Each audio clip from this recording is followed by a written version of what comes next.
ایک عورت اللہ کے نبی کے پاس آئی اور کہنے لگی کہ اللہ کے رسول میں آپ سے شادی کرنا چاہتی ہوں، انی احب لک، میں اپنے آپ کو ہبہ کر رہی ہوں۔ تو اللہ کے نبی صلی اللہ علیہ وسلم نے کیا فرمایا؟ اب مجھے ضرورت نہیں ہے۔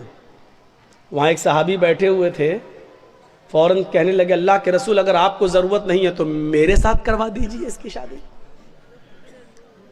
کوئی بری بات نہیں کہی انہوں نے، میرے ساتھ کروا دیجئے۔ اللہ کے نبی نے کہا تم کرو گے؟ کہا ہاں مجھے ضرورت ہے بیوی کی۔ اس عورت سے پوچھا کہ تم اس کے ساتھ کرو گی؟ اس نے کہا آپ کے لیے آئی تھی، اگر آپ نہیں کر سکتے تو اس کے ساتھ کر دیجئے، مجھے تو گھر بسانا ہے۔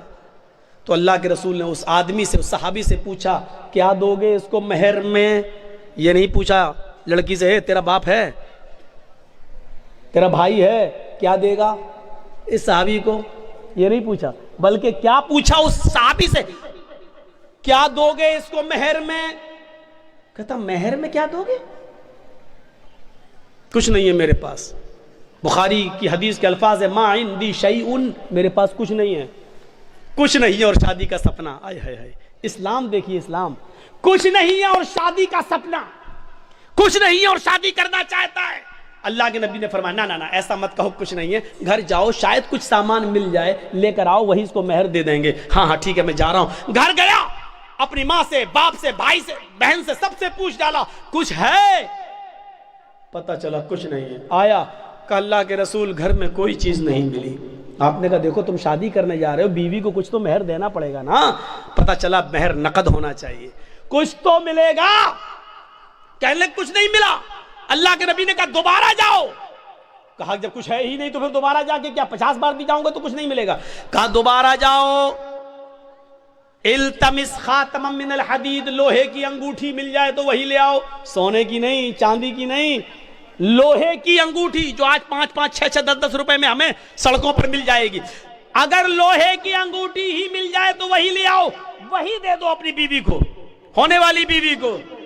وہ کہتا لوہے کی انگوٹھی، چلو جاتا ہوں پوچھتا ہوں، معمولی چیزیں ہوگی گھر میں رکھی ہوگی۔ وہ دوبارہ گھر گیا، وہ صحابی تھوڑی دیر کے بعد گھر سے واپس آتے اور کہتے ما وجدت خاتما من الحدید، اے اللہ کے رسول گھر میں بہت کچھ ڈھونڈا، بہت تلاش کیا، لیکن مجھے لوہے کی انگوٹھی بھی نہیں ملی۔ مایوس ہو گئے۔ اللہ کے رسول بھی بیٹھے کہ اس کے پاس لوہے کی انگوٹھی بھی نہیں ہے، اب یہ کیسے کیا ہوگا؟ اب وہ جانے لگا۔ اللہ کے نبی نے کہا کہاں جا رہے ہو؟ کیا کروں گا بیٹھ کے جب نکاح ہی نہیں ہو سکتا ہے، لوہے کی انگوٹھی بھی نہیں ہے، کچھ نہیں ہے گھر میں، جا رہا ہوں کھیتی باڑی کروں گا، کچھ محنت کروں گا، مزدوری کروں گا، ماں بوڑھی ہے اس کی ذمہ داری ہے میرے اوپر، باپ بوڑھے ہیں ان کو کھلاتا ہوں پلاتا ہوں، جا رہا ہوں کام دھندا کروں گا کچھ۔ اللہ کے نبی نے کہا ادھر آؤ، بیٹھایا اپنے پاس، پوچھا تمہارے پاس کچھ نہیں ہے؟ کہا کہہ تو دیا نہیں ہے۔ لوہے کی انگوٹھی بھی نہیں ہے؟ کہا نہیں ہے۔ کہا اچھا سوچو، ایک بار اور سوچو، کچھ ہے؟ دماغ داؤں، ہاں ہے۔ کہا کیا ہے؟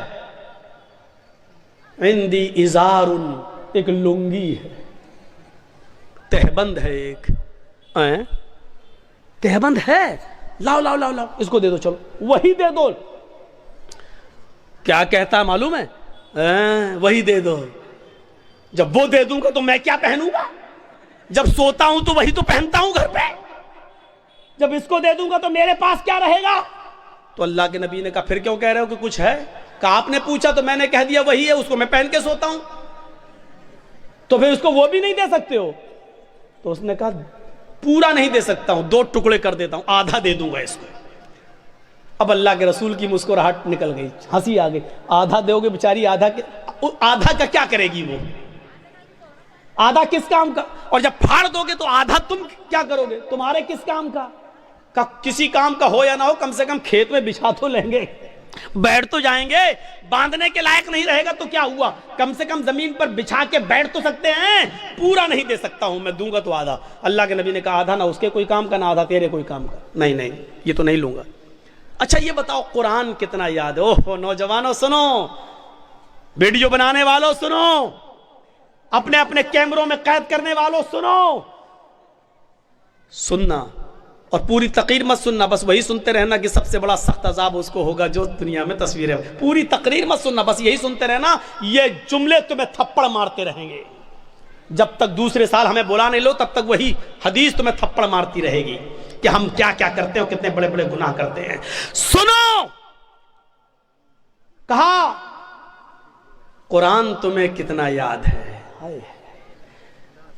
سونا نہیں، چاندی نہیں، کپڑا نہیں، دولت نہیں، یہاں تک کہ بیوی کو دینے کے لیے لوہے کی انگوٹھی بھی نہیں. اتنا غریب گھر کا صحابی، لیکن جب اس سے پوچھا کہ تمہیں قرآن کتنا یاد ہے، سر اٹھاتا ہے، کہتا ہے اللہ کے رسول مجھے سورہ ملک یاد ہے، مجھے سورہ حشر یاد ہے، مجھے سورہ جمعہ یاد ہے، مجھے سورہ منافقون یاد ہے، مجھے سورہ نبا یاد ہے، مجھے سورہ قیامہ یاد ہے.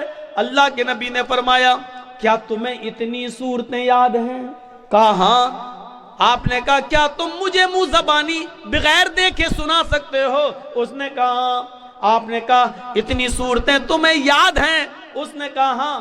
کہا پھر یہ کیوں کہتے ہو کہ میرے پاس کچھ نہیں ہے؟ تمہیں اتنی صورتیں یاد ہیں، کیا تم ان صورتوں کو اپنی بیوی کو یاد کرا دو گے؟ اس عورت کو یاد کرا دو گے جس کے ساتھ میں تمہارا نکاح کرنا چاہتا ہوں؟ اس نے کہا ہاں میں کرا دوں گا. اس عورت سے پوچھا اگر تیرے شوہر کے تیرے نکاح کے مہر میں اگر قرآن کے ان صورتوں کو میں مہر بنا دوں اور انہی صورتوں کو تو اپنا مہر مان لے تو کیا تو اس سے نکاح قبول کر لے گی؟ کیا ان قرآن کی صورتوں کو اپنا مہر مان لے گی؟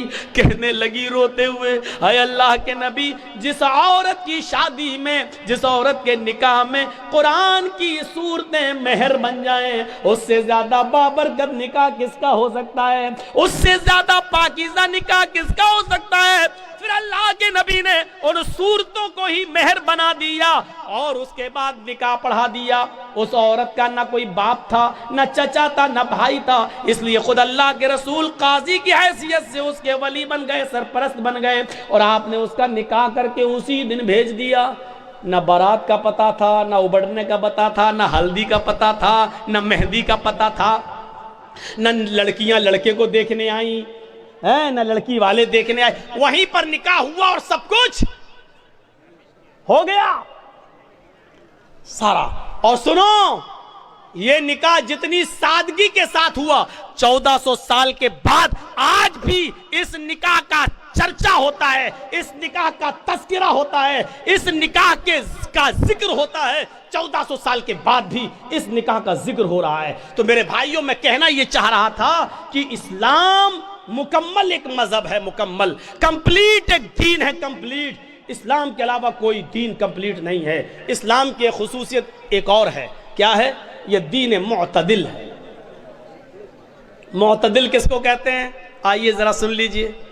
دین معتدل، اعتدال، جس کے اندر میاں نہ روی ہو، جس کے اندر نہ بہت زیادتی ہو نہ بہت کمی ہو. اعتدال یہ صرف اسلام کی خصوصیت ہے. کیا ہوا؟ کچھ ہوا ہے؟ بارش ہو رہا ہے تو تھوڑا دیر بیٹھیے، جب تیز ہوگی تو سب سے پہلے تو ہم ہی بھاگیں گے. جب تک ہم بیٹھے تب تک آپ بیٹھے رہیے. سنیے، اچھا پنڈال ہے، بارڈر پروف پنڈال ہے، آپ لوگ ڈریے نہیں. صحابہ کرام نے اسلام کے لیے اپنی جانیں لٹا دیں. آپ تھوڑی سی بارش برداشت نہیں کر سکتے ہیں؟ بیٹھیے، آج آپ کے ایمان کا امتحان لینا ہے. آج آپ کے ایمان کا امتحان لینا ہے. جو یوگی اور مودی کا پرستار ہے وہ جائے، جو محمد رسول اللہ کا پرستار ہے وہ بیٹھے، جو ایمان جس کے دل میں ہے وہ بیٹھے، جس کو ان سیاسی لیڈروں سے محبت ہے وہ جائے، جس کو ایمان سے پیار نہ ہو وہ جائے، جس کو محمد رسول اللہ کی شریعت سے پیار ہے وہ یہاں بیٹھے، وہ یہاں سنے. میرے بھائیو، اسلام ایسے ہی نہیں ملا ہے، ایسے ہی نہیں ملا ہے. صحابہ کی قربانیوں کے بعد، ان کی گردنیں کٹنے کے بعد، ان کی شہادتوں کے بعد یہ اسلام ہم تک آیا ہے. سمیہ رضی اللہ تعالیٰ عنہ نے اپنی شرمگاہ میں نیزہ داخل کروایا تھا، لیکن اللہ اللہ کہتی رہی تھی. اس کے دونوں پیر باندھ دیے گئے تھے، چیر دی گئی جسم سے 2 ٹکڑے کر دیے گئے، لیکن اسلام کو نہیں چھوڑا. آؤ، تم سمیہ جیسی صحابیات کے ایمان پہ بھروسہ کرتے ہو تو بیٹھو. ان کی طرح ایمان اگر تمہارے دلوں میں موجود ہے تو بیٹھو، اور دیکھتا ہوں کہ کون ہے جو بارش کے چند قطروں سے ڈر کے بھاگتا ہے، اور کون ہے جو اپنے ایمان کی مضبوطی کا ثبوت پیش کرتا ہے. میرے پیارے ساتھیوں آپ کو بیٹھنا ہوگا اور جس کو جانا ہو جائے، جس کے جیب میں نوٹوں کی گڈی ہو اور بارش کے قطروں سے اس کے بھیگ جانے کا ڈر ہو، وہ جائے یہاں سے۔ مولوی جرجیز کو ایسے جوانوں کی ضرورت نہیں ہے، ایسے جوانوں کی ضرورت نہیں ہے۔ جرجیز کا راہ بڑا مشکل ہے، جرجیز کا راستہ بڑا کٹھن ہے۔ ہمارے راستے پر وہ چلے جو کانٹوں پہ چلنا جانتا ہو، ہمارے راستوں پہ وہ چلے جو آگ کے انگاروں پر جس کو ڈر ہو کہ ہمارے پیروں میں پھلک پڑ جائیں گے وہ جائے، اور جس کو امید ہے کہ ہم آگ کے انگاروں پہ چل جائیں گے قرآن و حدیث کی آواز سن کر، جس کو ایمان کے لیے آگ کے انگاروں پہ چلنا گوارا ہو وہ یہاں بیٹھے۔ اب دیکھتا ہوں کہ کس کے ایمان میں کتنی طاقت ہے اور کس کا ایمان کتنا کمزور ہے۔ میں نے دونوں چیزیں بتا دی ہیں آپ کے سامنے۔